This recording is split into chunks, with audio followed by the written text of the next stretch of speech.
de esta temática.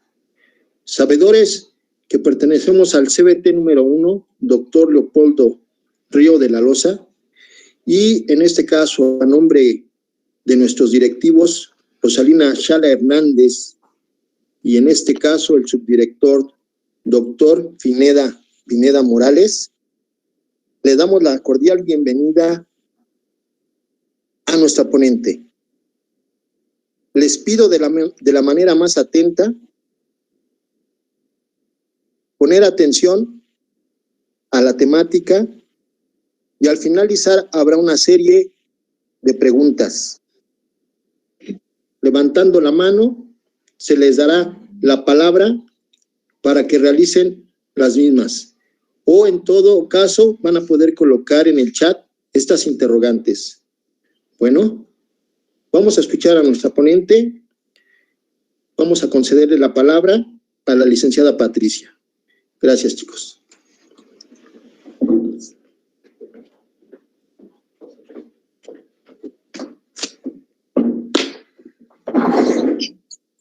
Buenas tardes a todos. Es un placer para mí estar con ustedes aquí en esta ponencia acerca de la violencia hacia la mujer. Agradezco a los directivos, a los académicos que me hicieron esta cordial invitación.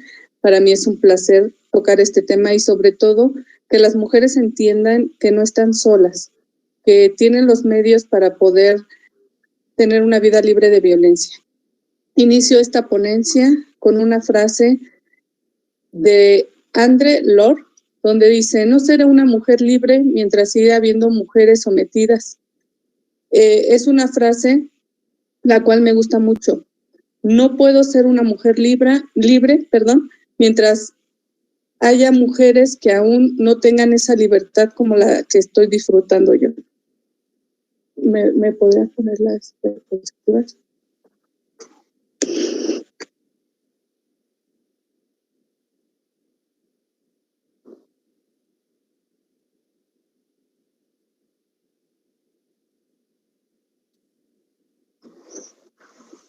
Unos momentitos, por favor. Tenemos aquí un poquito de problemas técnicos.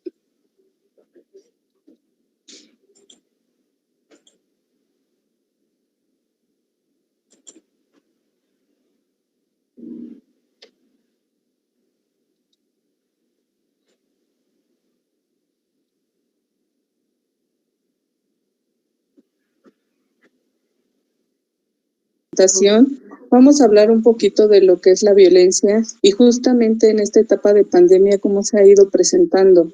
Regularmente soy una licenciada que se dedica mucho a la materia familiar y durante este tiempo que empezó la pandemia se presentaron casos de violencia familiar, de violencia hacia la mujer que han sido unas cifras exorbitantes. Es decir, muchas de las personas que ahora están sufriendo más este tipo de violencia, pues tomaban el trabajo, tomaban la escuela como una escapatoria. Ahora justamente ya no tienen esa escapatoria porque la están viviendo ahí en casa. Ha habido un alto índice de divorcios en donde las mujeres manifiestan que han sido violentadas durante la pandemia y que, bueno, obviamente estas situaciones han ido aumentando y seguirán aumentando porque tenemos una cultura en la que nuestra ideología es que la mujer es inferior al hombre. Entonces creemos que las mujeres son de nuestra propiedad como hombres, lo cual eso no es cierto. Ustedes tienen que saber como mujeres y también los caballeros tienen que saberlo, que como ellos como caballeros tienen que defender y apoyar a las mujeres. Permítame.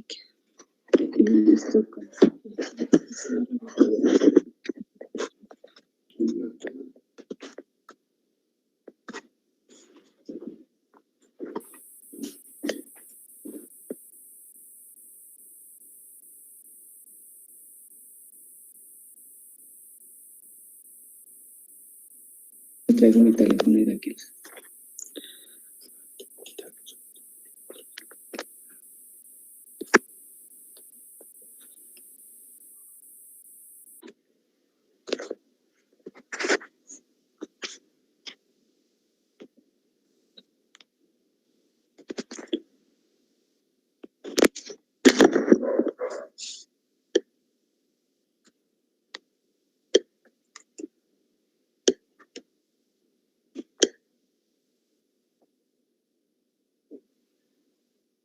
regresamos aquí, vamos a empezar y vamos a hablar acerca de la prevención y erradicación de la violencia de las mujeres.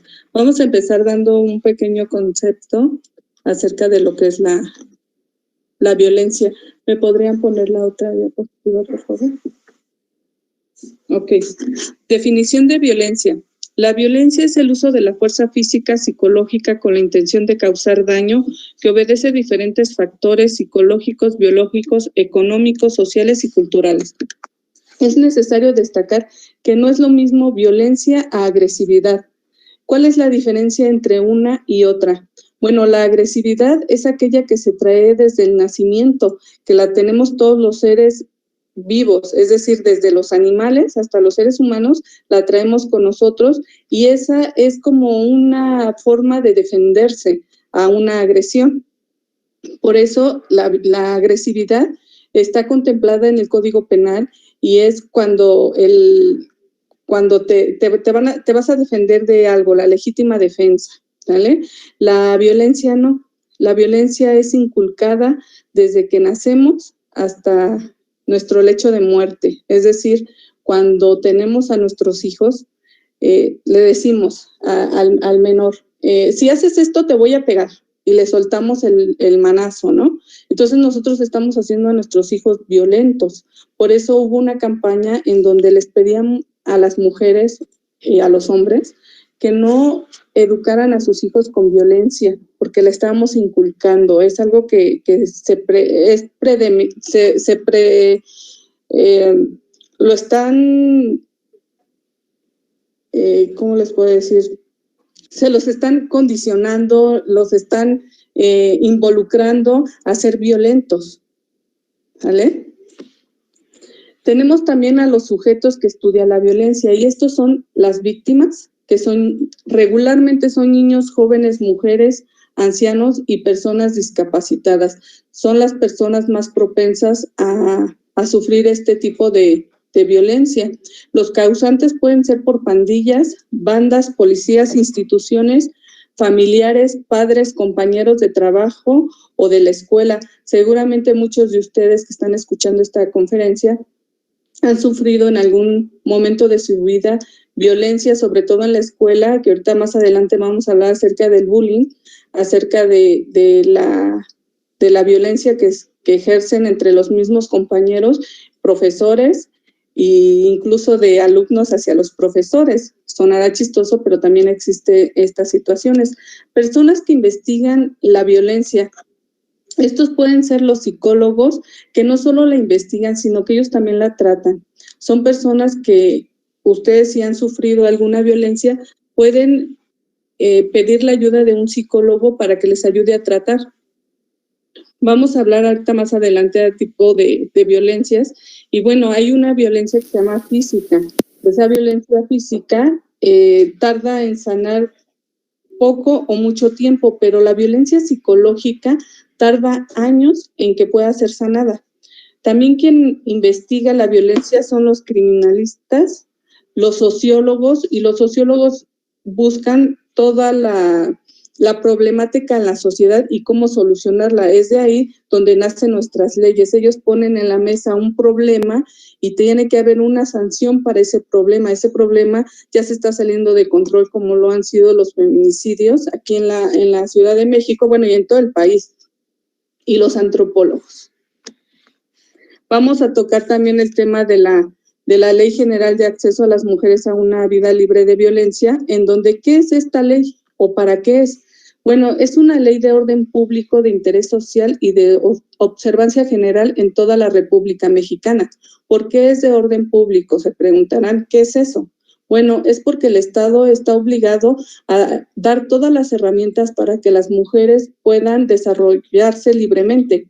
De interés social, porque como lo habíamos dicho hace un momento con los sociólogos, bueno, tenemos que buscar erradicar esos problemas que aquejan a toda la sociedad. De observancia general en toda la República, porque va dirigida hacia todas las mujeres sin importar su condición si son de una etnia, por ejemplo, o si tienen alguna discapacidad. No, como tú tienes una discapacidad, esa no va dirigida para ti, no. sino que es para todos y no importa si te encuentras en algún estado o en algún municipio, sino que esa ley te tiene que proteger. ¿Cuál es su finalidad? Bueno, es erradicar la violencia contra la mujer, atender, prevenir y sancionar los tipos de violencia. ¿Cómo se hace? Bueno, tenemos mecanismos de defensa justamente para que nosotros podamos proteger a todas las mujeres. Tenemos instituciones que las da el gobierno, por eso es de orden público, como lo habíamos comentado, para que se puedan sancionar a aquellas personas que entren en el supuesto.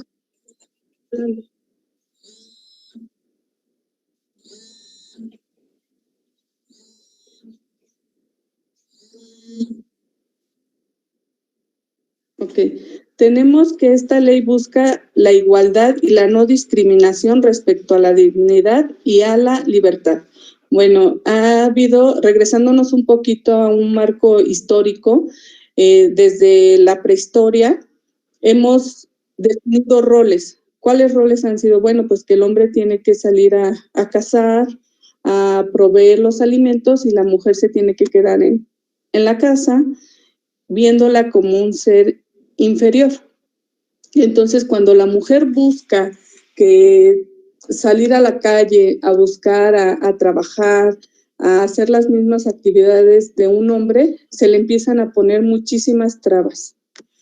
¿Y cuáles son esas? Bueno, tenemos aquí algo llamado el Contrato de Maestras de 1923 y les voy a leer las cláusulas que contenía en ese entonces. Este contrato de maestras es de Argentina, aunque muchas fuentes dicen que este contrato no existió, la realidad es que muchas de esas prácticas se siguen llevando a cabo en la actualidad.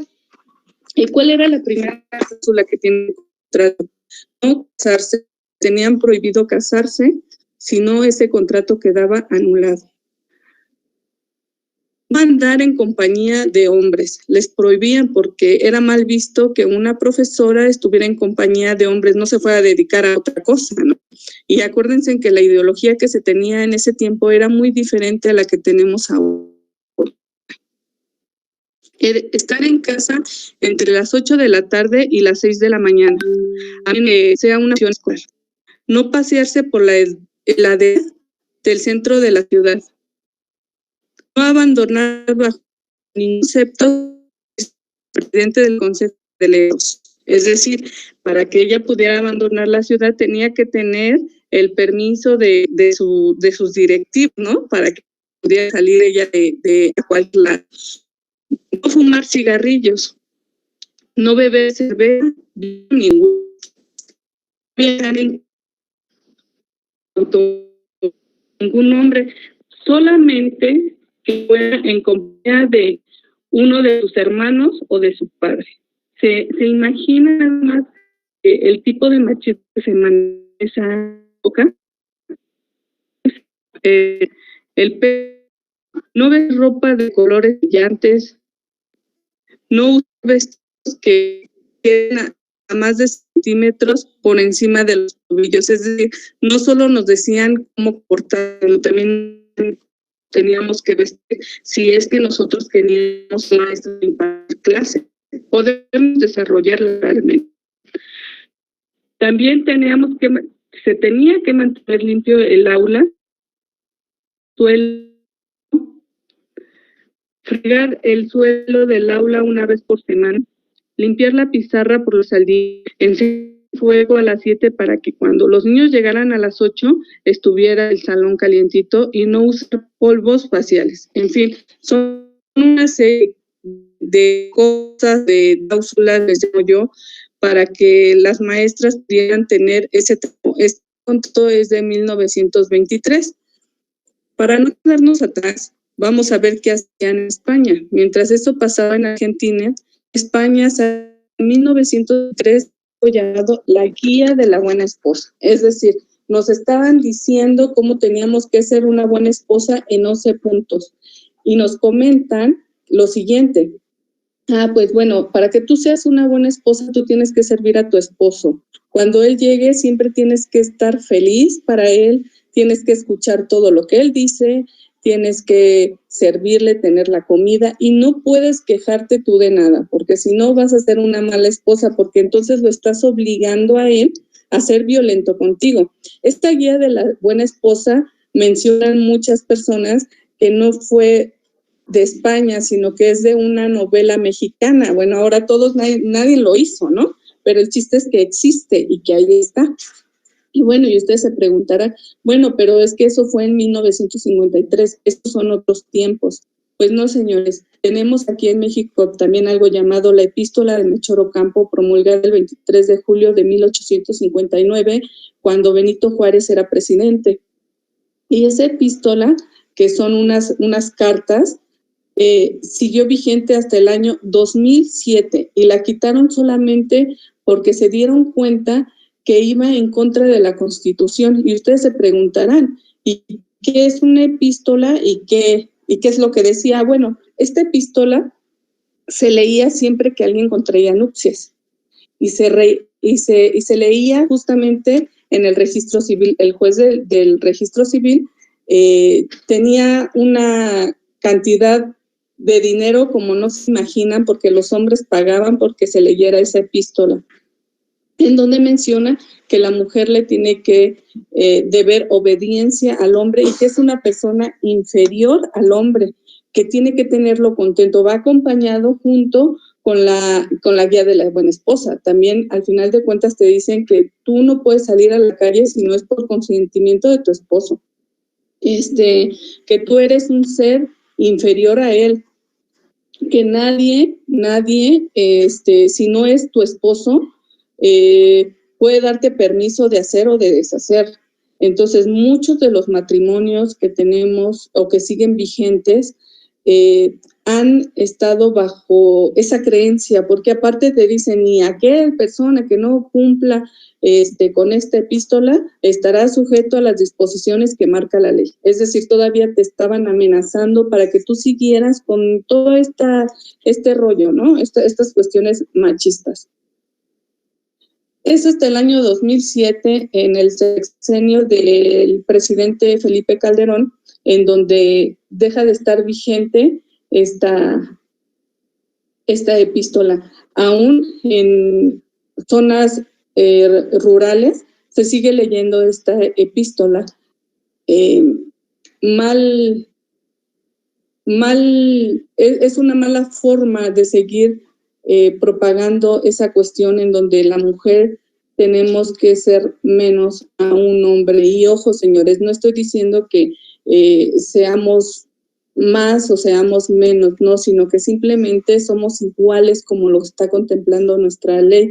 Ni tampoco quiero decir que la violencia solo sea del hombre hacia la mujer, sino que la violencia está mal, pero sí durante muchos años, en diferentes épocas, las mujeres hemos tenido ese problema de no poder salir a las calles tranquilas, porque nos ponen muchas trabas, no podemos trabajar, hay mucho acoso en las escuelas, que vamos a estar viendo ahorita más adelante.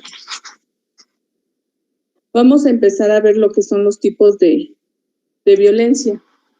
Y tenemos lo que es la violencia física. Nos dice que es toda acción u omisión intencional que causa un daño en la integridad física. Si se fijan, nos está diciendo que es de manera intencional, porque ya vimos que no es lo mismo violencia que agresividad. La violencia sí tiene un dolo, sí quiero causar un daño. Regularmente esto también lo contempla nuestro Código Penal y lo marca como lesiones.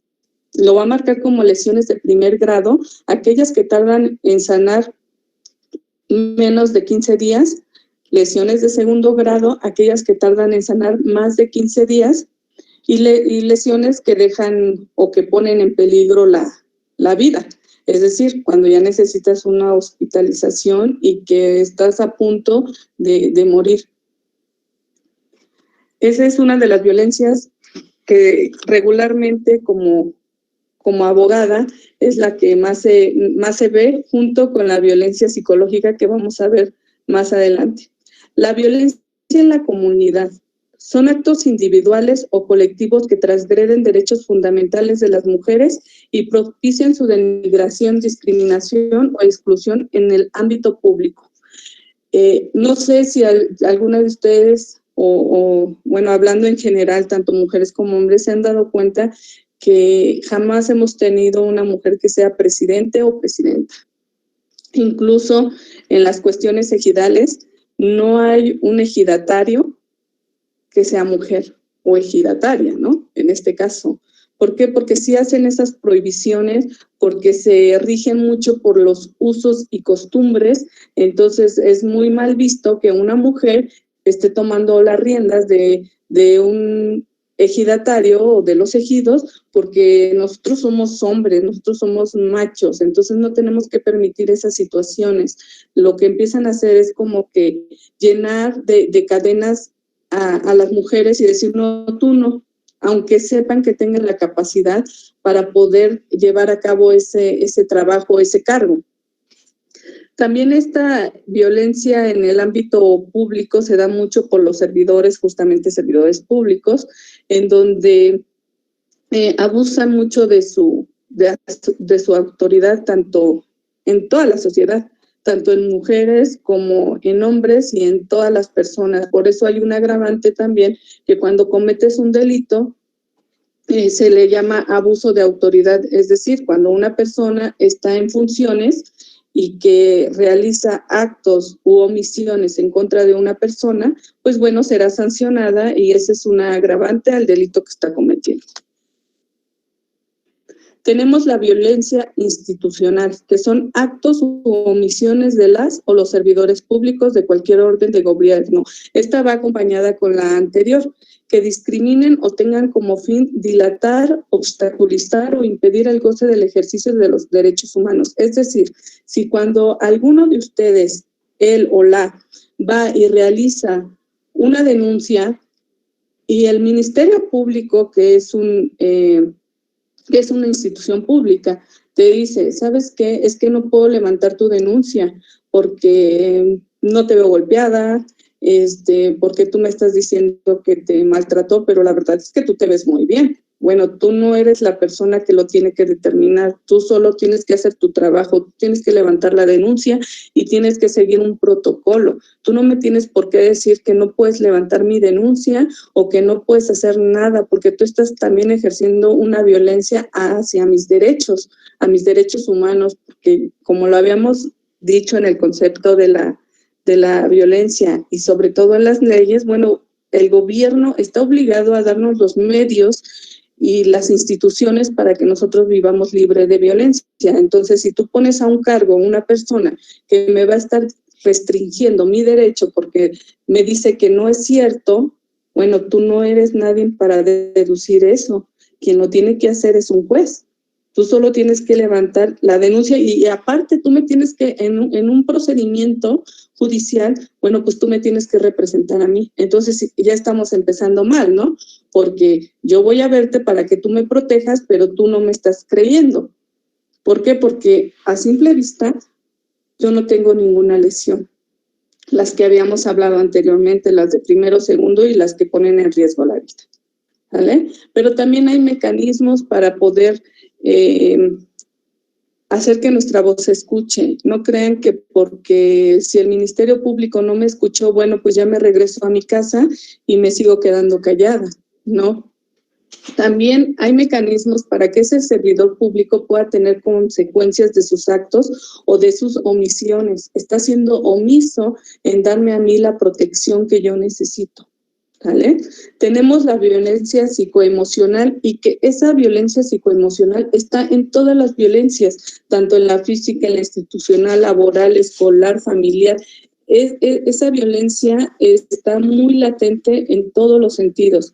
Y esta es toda acción u omisión dirigida a desvalorar, intimidar o controlar las acciones, comportamientos y decisiones consistentes en prohibiciones, coacciones, condicionamientos, intimidaciones, insultos, amenazas, celotipia, sobre todo la celotipia que inicia desde el noviazgo y que de verdad hay muchas niñas que tienen miedo a sus novios y ahora en esta actualidad los llaman los tóxicos, ¿no? Y lo disfrutan. Es algo tan raro que disfruten llamarle a una persona, es que tengo a mi novio tóxico, cuando la verdad es que están sufriendo una violencia y que tienen que erradicar esa violencia. La indiferencia, el descuido reiterado, el chantaje, las humillaciones, las comparaciones destructivas, es decir, cuando empiezan, ¿por qué no eres como? Es que fulanita es mejor que tú. Entonces empiezan lentamente con palabras, con insultos, con las amenazas, a crear ese miedo en su entorno, en donde empiezan a crear un entorno tan destructivo y empiezan a alejar a las personas, es decir, ya las personas que sufren de este tipo de violencia empiezan a encerrarse en sus cuartos, empiezan a dejar de tener amigos, empiezan de platicar con la familia, ya no platican con ellos porque les da miedo, porque esa psicología que ya tienen es de temor. Bajan su autoestima y tienen alteraciones en su esfera o área de estructura psíquica, es decir, ya no vuelven a ser las mismas personas y por eso tenemos a los psicólogos para que nos puedan ayudar justamente a poder erradicar esa violencia psicológica, psicoemocional, que tarda muchísimos años y son pocas las personas que realmente se meten a un tratamiento. Si tú no te metes a un tratamiento para quitar ese tipo de violencia, tú la vas a ejercer porque, como lo vimos anteriormente, la violencia se aprende. Entonces, esa violencia que ya me enseñaron a mí, pues bueno, yo se la voy a enseñar a alguien más o la voy a practicar ahora con alguien más. Por eso es necesario que cuando ustedes identifiquen que hay una violencia psicoemocional, recurran a un psicólogo para que les ayude a tratar y se pueda cortar este círculo que justamente es del que toda mujer quiere escapar. No se hagan cómplices. Si ustedes ven que hay una persona que está sufriendo ese tipo de violencia, no se queden callados, tanto hombres como mujeres. El quedarse callados también te hace parte del problema.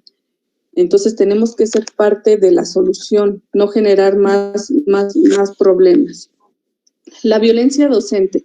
Bueno, esta se da de dos formas y regularmente se da por hostigamiento sexual o por acoso sexual. El hostigamiento sexual, él es el ejercicio del poder en una relación de subordinación. Es decir, que una persona con un escalafón más alto empieza a hacer un hostigamiento con una persona inferior, de un puesto inferior. Estos son casos que son muy serios porque se dan mucho en las instituciones y sobre todo en el ámbito laboral y en el escolar. Son conductas verbales, físicas, o se puede dar ambas, pero recuerden que hay una violencia que está latente en todas y que es la psicoemocional. ¿Qué pasa con estas personas que están sufriendo esta violencia? Por miedo a perder su trabajo, no lo dicen, se quedan calladas. Personas que se dan cuenta que esa persona está siendo, que tiene un hostigamiento sexual y que están siendo atacadas, se quedan calladas. Entonces, ahí ya tenemos dos problemas, porque no solo estoy siendo, no solo lo veo, sino que ya también estoy siendo cómplice de una situación y que no lo voy a denunciar o no lo voy a decir porque también está en riesgo mi trabajo y no quiero que el día de mañana pues que me digan que soy el chismoso, que no era cierto, porque no sabes la víctima cómo va a reaccionar. Si tú le comentas, oye, yo estoy viendo que, vamos a poner un ejemplo, que el director te está acosando, deberías de denunciar. Y esa persona, por no perder su empleo, dice, no lo voy a hacer, no quiero hacerlo, tengo miedo. Entonces tú te sientes con esa necesidad de también guardarlo, pero como vuelvo a repetir, el que tú te lo quedes callado no te hace parte de la solución, sino que también ya estás entrando parte del problema, ya eres un cómplice. También tenemos el acoso sexual y es una forma de violencia en la que no existe subordinación real de la víctima frente al agresor en los ámbitos laboral y o escolar. Es decir, esto ya es entre profesores o puede ser entre los conserjes, ¿no? O sea, son a la par. Con la convivencia se da mucho este tipo de acoso sexual y sobre todo es hacia las mujeres. Muy pocas veces ha sido que una mujer acose a un hombre, ¿no? E incluso, bueno, los hombres no lo toman como un acoso, sino que lo toman ellos más de una forma totalmente diferente a como lo puede tomar una mujer, porque las mujeres no estamos acostumbradas o no tendríamos por qué estar acostumbradas a que nos acosen sexualmente. Nos da miedo, y nos da miedo porque hay tantos feminicidios hoy en día, porque ha habido tanta violencia, porque ahora ya sales a las calles y no sabes a qué tipo de personas te vas a encontrar en la calle. No sé si ustedes, y supongo que sí, porque son muy jóvenes y manejan mucho esto de las redes sociales, entrarán a ver a Facebook y verán que hay personas que salen a la calle y que son acosadas sexualmente en la calle. O sea, ya ni siquiera necesitas estar en tu zona de trabajo, sino que ya sales a la calle y ya estás siendo acosada. La violencia contra los derechos reproductivos. Bueno, esta violencia ya tiene un mecanismo, justamente por eso hubo muchas marchas, feministas en contra de esta violencia, en donde le dicen a los hombres, es mi cuerpo, yo necesito decidir cuántos hijos quiero tener.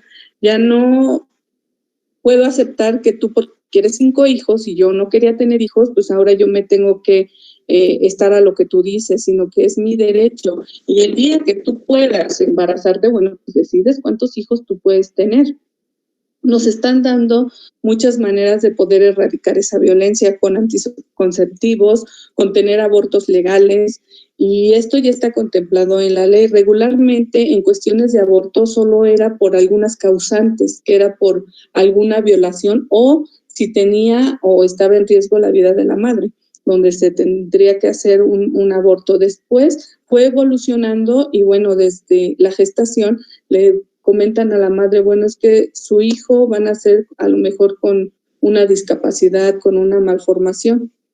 Entonces necesitamos saber si usted lo quiere tener o quiere abortarlo. Bueno, era una decisión complicada en donde la mayoría de las mujeres pues optaban por cuestiones de que eran obligadas a causa del padre, pues a tenerlos, ¿no? Y sobre todo a tener esa responsabilidad de, pues es tu hijo, tú lo cuidas.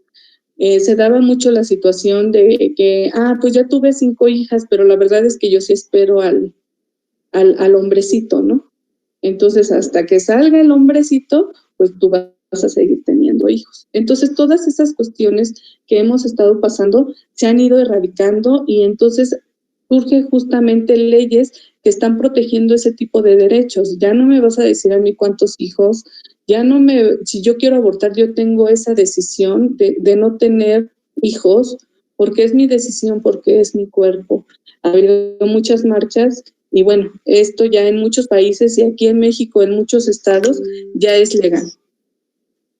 La violencia laboral. Esta se da de 3 formas. Esta ocurre primero de manera horizontal, que ocurre cuando la violencia o hostigamiento laboral se realiza entre compañeros del ambiente de trabajo que ocupan un nivel similar a la jerarquía ocupacional.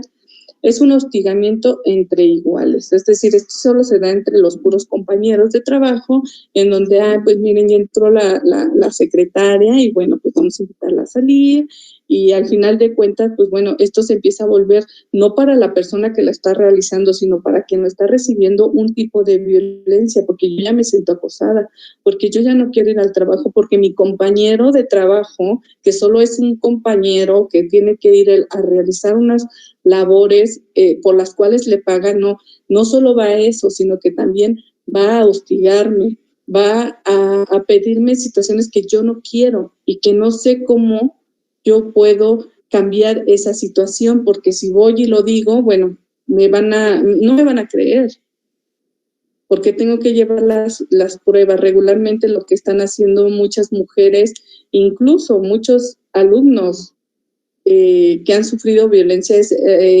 los videos, ¿no?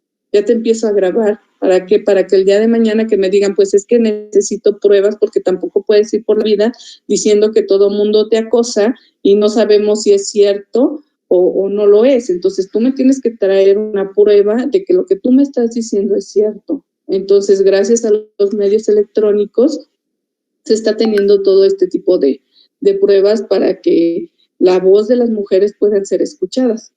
La violencia también se da de manera vertical, descendente. Es cuando la violencia o el hostigamiento laboral se realizan desde la posición superior en el organigrama jerárquico. La presión deriva de la posición dominante en el seno de la empresa, es decir, ahora sí mi jefe es el que me está diciendo que si quiero un puesto que yo me merezco por mis capacidades intelectuales, no, yo primero tengo que estar con él. Entonces son situaciones que van cambiando y que nos van agrediendo. No te voy a poner en el puesto que tú quieres, que sé que tú tienes la capacidad, porque yo necesito otras cosas de ti. Entonces, esa es la violencia, como lo que habíamos visto en el contrato de maestras, ¿no? Nos están sometiendo a situaciones que nosotros tenemos que aceptar. Muchas veces no queremos ni siquiera consentir. ¿Y qué hacemos? Bueno, pues renunciamos. Incluso la violencia laboral inicia desde que vas a pedir, desde que te hacen tu entrevista de trabajo. En muchas ocasiones, cuando yo fui a pedir trabajo, lo primero que me preguntan es, ¿estás embarazada? ¿Tienes hijos? ¿Eres casada? Bueno, yo jamás he visto que a un hombre le pregunten, y bueno, a ver, vas a entrar a trabajar, pero ¿tienes a tu esposa embarazada? Pero a nosotros sí nos lo piden como un...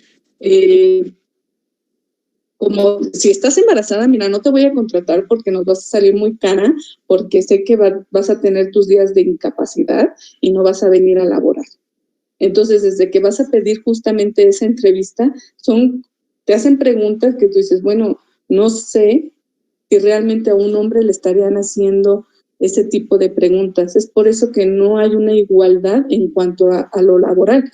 Y la vertical ascendente, que es la tercera violencia laboral, se refiere al hostigamiento que se realiza por quien ocupa puestos subalternos respecto al jefe victimizado. Es decir, bueno, yo hoy tengo mi puesto, vamos a ponerlo en cuestiones escolares, soy la maestra y el día de mañana yo voy a ser la directora, pero un maestro me está acusando. Entonces, aunque yo ya subí de escalafón, esa persona me sigue violentando y me sigue hostigando y sigue violentando mis derechos. Entonces, bueno, ¿qué tenemos que hacer en estos casos? Siempre lo he dicho, el silencio no nos lleva a nada y tenemos que hacer las denuncias correspondientes. Recuerden, esto sí lo tienen que tener muy presente, que siempre va a haber instituciones y los mecanismos de defensa para poder defendernos. Si una institución no me escucha, bueno, tenemos otras tantas para poder realizarlo. Incluso por eso, si ustedes no quieren hablar acerca de ello, bueno, tienen que acercarse, tienen que abrirse, coméntenselo a alguien. Esa persona a lo mejor puede ayudarles. ¿Sale? Nosotros como abogados siempre tenemos que dar la asesoría en el caso en concreto. No podemos decir, bueno, pues es que no te van a hacer caso, no hagas nada, no, sino nos tienen que contar justamente lo que están viviendo para nosotros poder dar una asesoría y darles los pasos a seguir, incluso acompañarlos. Nos decía una policía, ¿nosotros qué hacemos? Cuando vemos que la persona sí sabe acerca de leyes o que la persona, aunque no sepa de leyes, pero sabe lo que tiene que hacer, pues bueno, pues ya los tratamos bien. Pero si nos damos cuenta que no sabe, pues los tratamos mal. Entonces es una incongruencia, porque tú, servidor público, tú estás para ayudarnos, no para también violentarnos. Entonces tú tienes que salvaguardar nuestros derechos porque el Estado para eso te está contratando. Vamos a pasar a una violencia que la verdad en estas cuestiones de pandemia, cuando he ido a dar asesorías acerca de divorcio o cuestiones familiares, muchos niños se me han acercado para decirme que están sufriendo violencia escolar y que si esa también la podemos tratar. Entonces es un tema muy triste. Regularmente son niños que tienen 8 años, seguramente ustedes los que van a secundaria, los que van ahorita en preparatoria, han sufrido este tipo de violencia y que seguramente ahorita no es violencia física o que estén en las aulas, sino que es violencia digital, ¿no? ¿Cómo es esa violencia digital? Y seguramente alguno de ustedes la ha pasado. Bueno, pues te tomo una captura y la subo a redes sociales burlándome de ti. Seguramente hacemos grupos de WhatsApp en donde hablamos mal de ti, para que tú lo veas, y luego te bloqueamos. Seguramente hago un grupito en Facebook y a ti no te pongo porque tú me caes mal, y quiero que te des cuenta que tú me caes mal, ¿vale?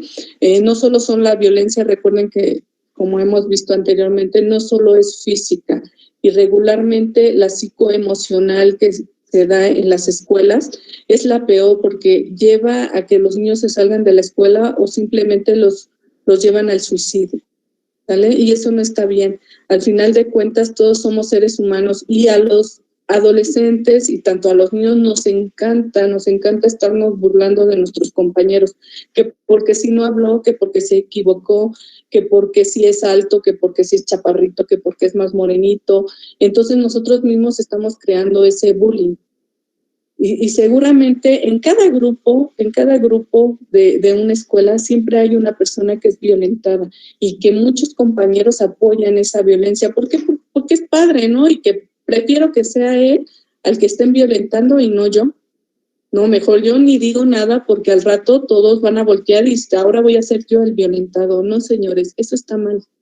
Eso es algo que tenemos que erradicar de todas las escuelas.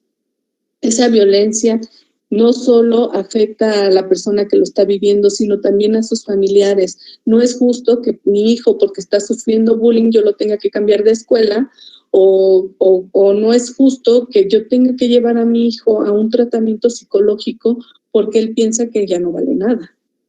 Regularmente este tipo de violencia tiene que ser erradicada a la voz de ya, y tenemos que prepararnos justamente para erradicar esta violencia.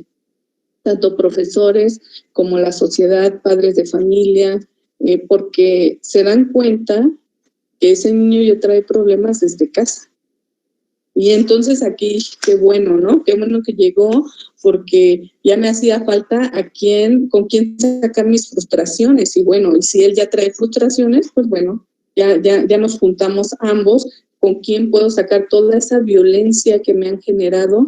En casa ya tengo con quién desquitarme. Regularmente esas personas son personas que no tienen mucha comunicación con sus propios compañeros, sino que se van aislando, se aíslan, ¿no? Alguna vez una chica me dijo, me saludó, esta persona iba conmigo, y yo ni sabía que iba conmigo, y dice que se sentaba atrás, ¿no? ¿Por qué? Porque esas personas se van aislando justamente para no sufrir. Prefiero pasar desapercibido para que no me digan nada. Incluso esta violencia ahora con la pandemia se desató, y se desató de los profesores hacia los alumnos. Hubo muchos alumnos que estuvieron inconformes de cómo algunos profesores estuvieron impartiendo sus clases, y empezaron a hacer ese tipo de grabaciones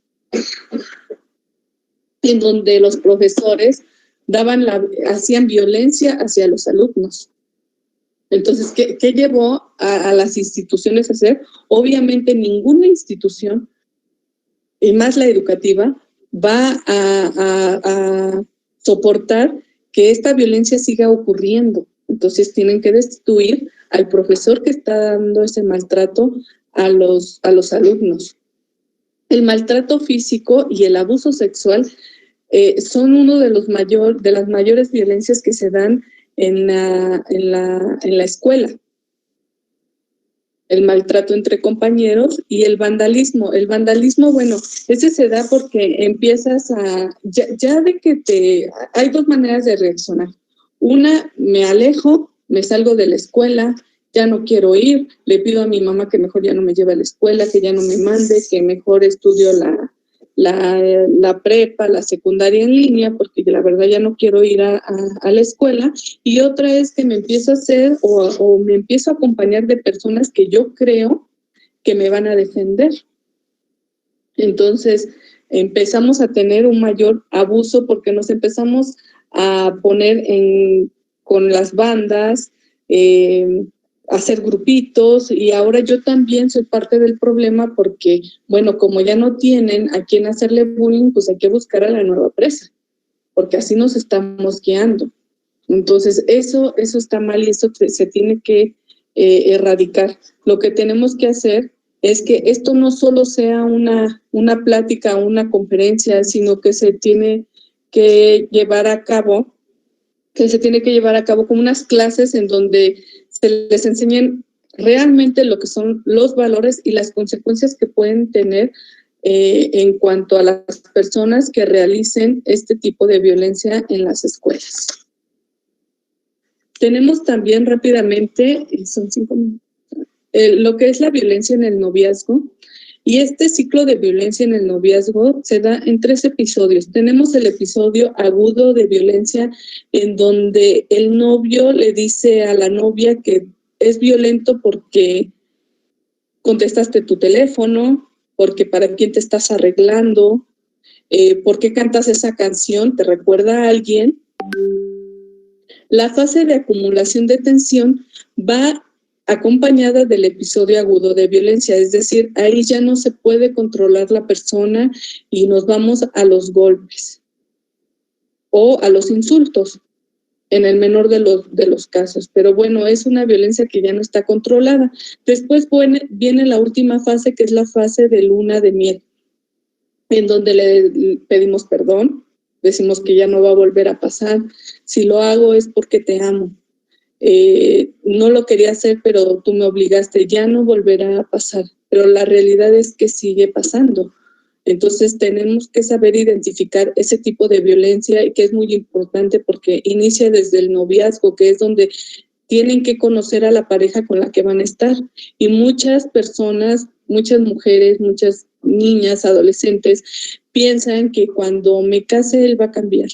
Es que me golpea porque me ama. Lo peor no es que ocurra, sino que se lo crean, que piensen que eso es algo normal. Y no, eso no es nada normal.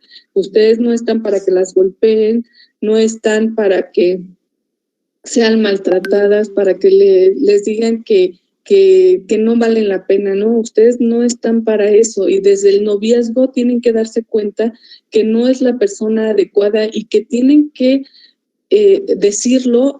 Había un spot hace algunos años en donde decían, y cuéntaselo a quien más confianza le tengas. Entonces, eso es lo que se tiene que hacer, contárselo a sus padres, decirles, ellos tienen que apoyarlo. Regularmente uno como padre lo que tiene que hacer es acercarse a los hijos y preguntarles acerca de sus compañeros, de cómo es el día a día, de si ya tienen novio, cómo los trata, y ser observadores de cómo están tratando a nuestras mujeres.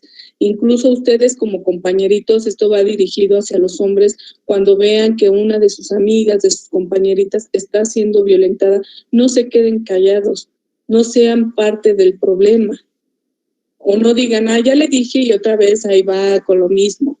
No, son personas que en ese momento no saben que lo que están haciendo está mal, porque ya les han metido tanto en la cabeza tantas cuestiones psicológicas que no saben diferenciar entre lo bueno y lo malo. Por eso siempre es adecuado acudir a un psicólogo en donde les pueda dar esa terapia psicológica que ustedes necesitan. Vamos a la violencia familiar rápidamente. Esta es una de las violencias más complejas y que se da muy seguido, y que para mi manera de pensar es de donde radica todo, ¿no? La violencia familiar, porque es el núcleo de la sociedad, la familia, y esa abarca lo que es la violencia sexual, la violencia física, la violencia patrimonial y la psicoemocional. Realmente lo habíamos comentado anteriormente, la violencia psicoemocional va erradicada en todas tipo de violencia, ¿no? Siempre va de primera mano la violencia psicoemocional. ¿Qué pasa con la violencia sexual? Bueno, pues cuando el esposo obliga a la esposa a tener relaciones sexuales, pues porque eres mi esposa, ¿no? Salió mucho un video de un senador, que no voy a decir el nombre, en donde se veía claramente un tipo de violencia, en donde le decía, no enseñes la pierna, ¿no? Te casaste para mí. Entonces, ese tipo de cuestiones son las que tenemos que ir quitando. La violencia patrimonial es muy importante porque ¿qué hacen los hombres? Bueno, regularmente, y digo los hombres porque son los que están tomando o tomaron ese rol de irse a trabajar. ¿Qué hacen? Bueno, pues ellos acumulan una serie de, se le llama riquezas, ¿no? Es decir, pues me compro una casa. ¿Qué hago? Bueno, pues la pongo a nombre de mi hermano, porque estoy casado y el día que ella se quiera ir, no le va a tocar nada, ¿no? ¿Qué hago con las cuentas? No, pues también vamos a buscar la manera, porque yo no quiero que el día de mañana que ella se vaya con otra persona, pues le toque algo de lo que yo me he esforzado. Cuando ahora en la actualidad a las mujeres que están en casa, bueno, pues también tienen sus derechos, ¿no? ¿Por qué? Porque el trabajo en casa, al final de cuentas, también es un trabajo y entonces tú la tienes que indemnizar por todo el tiempo que estuvo en casa. Entonces, es una forma de también ejercer ese tipo de violencia, ¿no? Saco todo el patrimonio de la sociedad conyugal para que a ti no te toque nada. ¿Qué pasaba con las concubinas? Pues como tú no estás casada, a ti no te corresponde nada. No sé de dónde salió esa situación o quién se los dijo, o quién se lo metió en la cabeza a las mujeres, que por ser concubina no tienes ningún derecho. Ese es un error. La única diferencia entre una esposa y una concubina es justamente el documento que dice que son casados, pero las responsabilidades, las obligaciones son iguales a la de un matrimonio. Cuando surge justamente lo que vamos a pasar al lado triste de una relación o al lado bueno para otras tantas, que es el divorcio, bueno, surge una violencia que esa va más dirigida hacia los hijos y se llama alienación parental. ¿Qué quiere decir esta violencia? Bueno, cuando uno de los padres le mete idea a los hijos de no convivir con el otro de los progenitores, es decir, yo como papá o como mamá le digo a mi hijo que su papá o su mamá no es buena, que por ella se terminó el matrimonio, que seguramente ya va a salir con fulanito, que seguramente ya tiene a la novia tal, y entonces le empezamos a crear al niño una serie de eventos en donde si es que mi papá es malo o si es que mi mamá es mala, y todo eso que nosotros le vamos inculcando a nuestros hijos, esa forma de violencia, ¿qué creen, señores? Que ellos van y lo demuestran en la escuela, en el trabajo, porque como lo habíamos dicho, la violencia se va inculcando hacia nuestros menores. Ya, hasta aquí.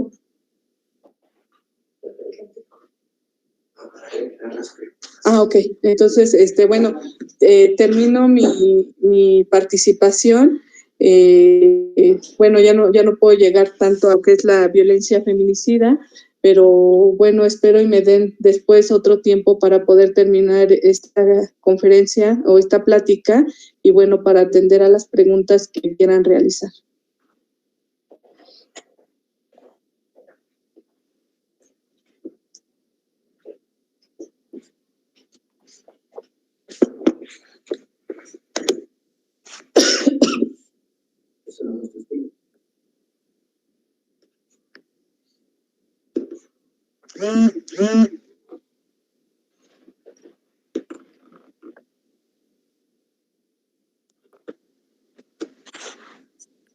Gracias, licenciada Patricia, por compartir sus amplios conocimientos con nuestra comunidad estudiantil.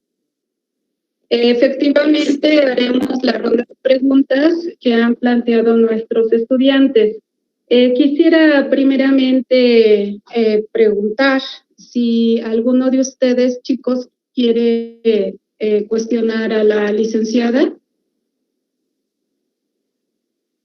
Levantando la mano en el Classroom podemos plantear lo que ustedes quieran que les conteste la licenciada con todo gusto.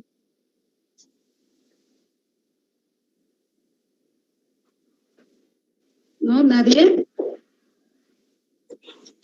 Bueno, pues en el chat, yo sí, maestra. Licenciada Patricia, tenemos unas preguntas que se han vertido, pero bueno, a ver, damos la oportunidad a el joven, señorita, que quiera participar. Adelante. Miriam, adelante. Vale, maestro, usted decía que, bueno, abusos en el noviazgo, pero un abuso sería cuando te manipula mientras llora o si no pone pretextos que no van ni al caso. Claro, ese es un tipo de violencia y es violencia psicoemocional.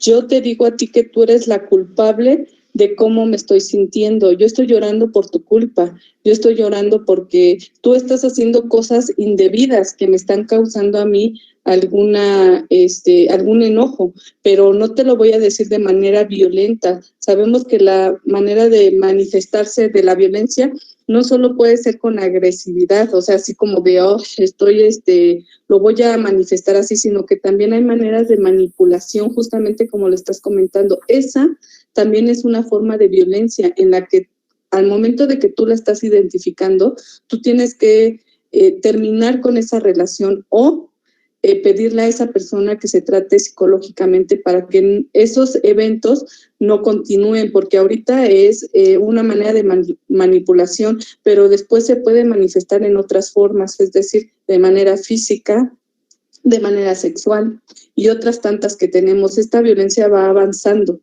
entonces no tendríamos por qué permitir que esa violencia siguiera avanzando. Ok, gracias. Sí, de nada. Disculpe, maestra. ¿Alguien más, jóvenes? Adelante, Alejandro. Hace tiempo mi pareja, que era una damita llamada Melanie, me agredía y me trataba físicamente y psicológicamente mal. ¿Usted qué me hubiese recomendado hacer? Yo lo que hice fue, pues, presentar una demanda. ¿Callar? Que usted Bueno, hubiese hecho. es que como tal una demanda. Lo que se tiene que hacer, bueno, hay que diferenciar, es bueno diferenciar entre una demanda y una denuncia. Una demanda se lleva ante un juzgado civil, familiar, mercantil, y la denuncia se tiene que hacer específicamente ante un ministerio público. Obviamente que tenías que hacer tu denuncia ante el ministerio público y tenías que llegar, es decir, tú que eres la persona afectada, tienes que ir a la institución y obviamente, supongo que para ti fue algo realmente feo porque, bueno, es muy difícil que le hagan caso a un hombre que ha sido violentado porque regularmente hay burlas, ¿no? Justamente porque ¿cómo puede ser que un hombre esté siendo agredido por una mujer cuando nosotros somos los machos, ¿no? Somos los hombres. Entonces, regularmente lo que se tiene que hacer, yo sí te hubiera recomendado hacer la denuncia correspondiente. De hecho, si hubiéramos tomado la asesoría o hubieras tomado la asesoría conmigo, estoy obligada a acompañarte a realizar esa denuncia y no nos tenemos que ir con un no como respuesta, porque como les comenté, hay instituciones que están obligadas y a las que deben de acudir para aquellas denuncias que ustedes quieren realizar, pero si el servidor público también está ejerciendo violencia hacia ti, para eso hay otras instituciones. Tenemos también, por ejemplo, las leyes federales o los juzgados federales en donde ellos tratan o ven cuando un servidor público o un acto de autoridad a ti te está creando un perjuicio a tus derechos. Entonces yo sí te hubiera recomendado justamente que fueras con un psicólogo y hacer la denuncia. Yo de todas formas les voy a dejar mi número de teléfono para que si quieren acercarse a tener una plática o alguna orientación legal, tanto por maltrato, por violencia, porque me enteré que mi mamá está sufriendo alguna situación, bueno, yo les voy a dejar el número de teléfono y con todo gusto les puedo dar la asesoría correspondiente.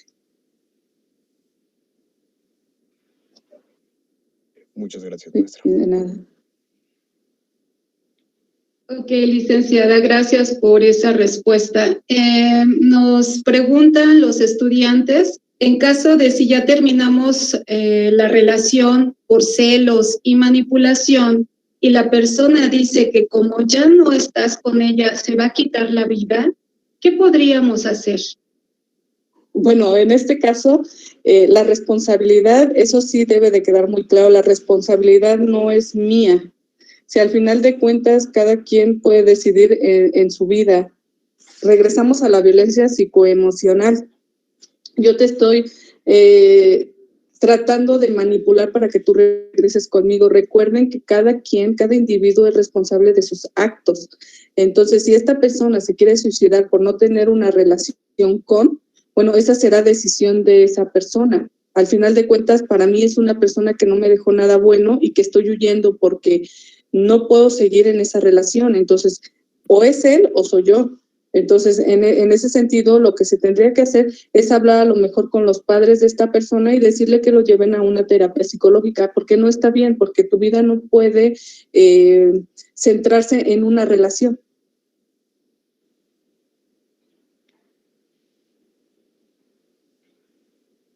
Ok, licenciada, gracias.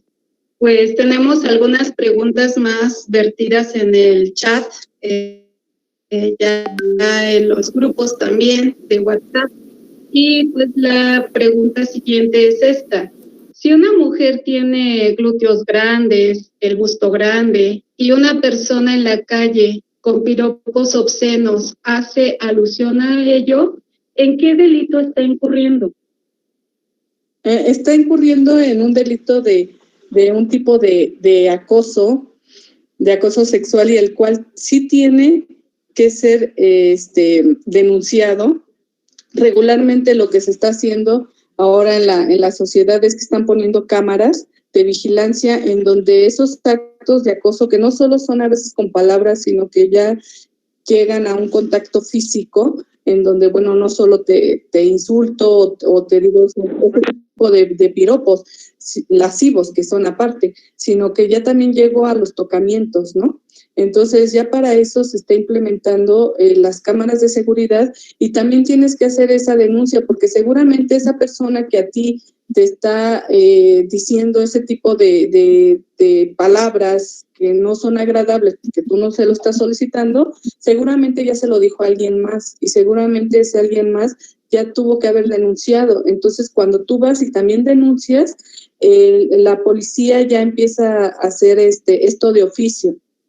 Ya no necesito que alguien más venga a hacer una denuncia. ¿Por qué? Porque ya han sido varias personas, entonces ya lo empiezan a buscar y tendrá su sanción correspondiente. Ok, licenciada, no sé si nos pueda contestar algunas más preguntas, porque en el WhatsApp, en los grupos, claro que pues, sí. Tienen muchas interrogantes. Y bueno, perdóneme por no ampliarme un poquito más en las respuestas, pero lo hago justamente para que puedan hacer un poquito más de preguntas. Y bueno, de todas maneras, como les comento, voy a dejar mi número de teléfono para cualquier duda o aclaración que ustedes tengan sin ningún problema. La asesoría no tendrá ningún costo.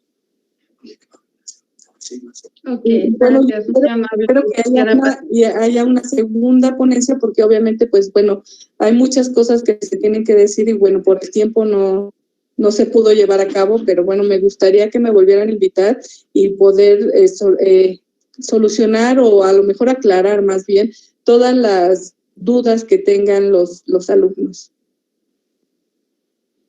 Sí, veo a un padre, madre de familia en la sesión. ¿Sí? ¿Quiere comentar algún aspecto? Sí. ¿Quiere comentar algún aspecto? Es que veo la cámara encendida. ¿No? Pues que no. Maestro Alejandro, pasamos a las preguntas. ¿Una más? Sí. Ok. Bueno, si algún hombre o mujer, chico o chica, en prácticas laborales o de ejecución, se encuentran con un jefe que los acosa sexualmente, ¿a qué institución deben de acudir?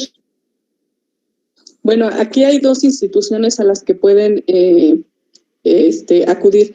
Primero tendría que hacer la denuncia correspondiente ante el Ministerio Público, y la segunda tendría que ser a la Junta Laboral, en donde tienen que manifestar que ustedes están siendo acosados. ¿Para qué? Para que en el momento de que seguramente, al momento de que ustedes no van a ceder a hacer acerca de este acoso que están sufriendo, pues obviamente va a haber un despido injustificado. Entonces serán despedidos y ustedes tendrán que comprobar que ya hubo una denuncia anteriormente y podrá saber la Junta Laboral por qué fue el despido injustificado, que fue a causa de algún acoso. Esas son las instituciones en las que pueden recurrir en caso de que un ministerio público no haga la determinación correspondiente o no tome en cuenta sus declaraciones. Obviamente tendrían que recurrir a una instancia federal, a un juzgado federal, en donde por medio de un amparo tienen que decirle a esa autoridad que el Ministerio Público realizó esa violencia o bueno, esos actos de autoridad en contra de ustedes porque no les quiso tomar en cuenta su denuncia.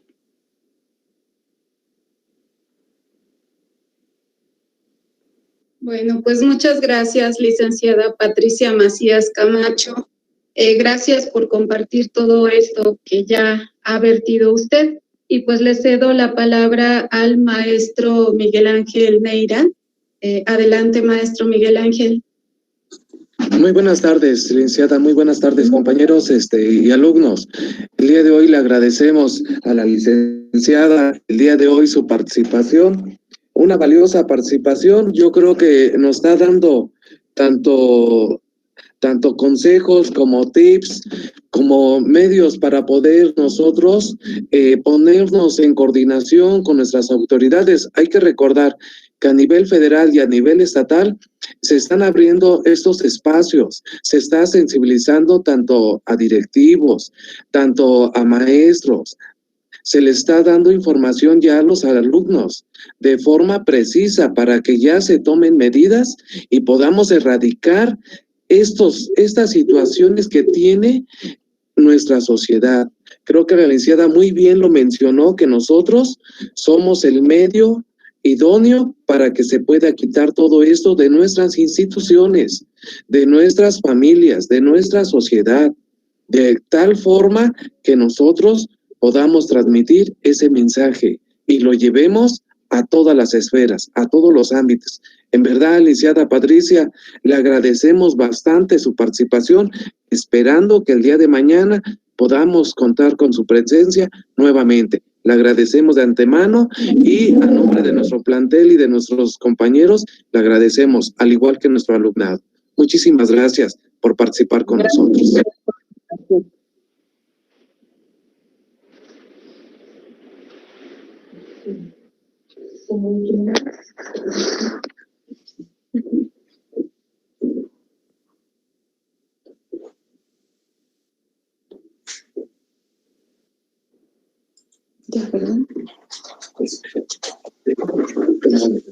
Muchísimas gracias. Muchas gracias. Bueno, compañeros, pues un agradecimiento por el espacio, por el tiempo y por el apoyo que se generó con esta actividad. Un reconocimiento a la licenciada Patricia y también un reconocimiento a ustedes por el apoyo brindado y que, bueno, en este caso sabemos que este proyecto de asesoría jurídica pues está buscando el bienestar de nuestros alumnos, el bienestar común y sobre todo una participación, un reconocimiento a nuestras autoridades que nos abren el espacio para poder trabajar de forma responsable y en busca de que nuestros alumnos estén con conocimiento para poder defender sus derechos y hacerlos valer. Muy buena tarde, compañeros. Nos vemos posteriormente. Hasta luego. Gracias por toda su participación.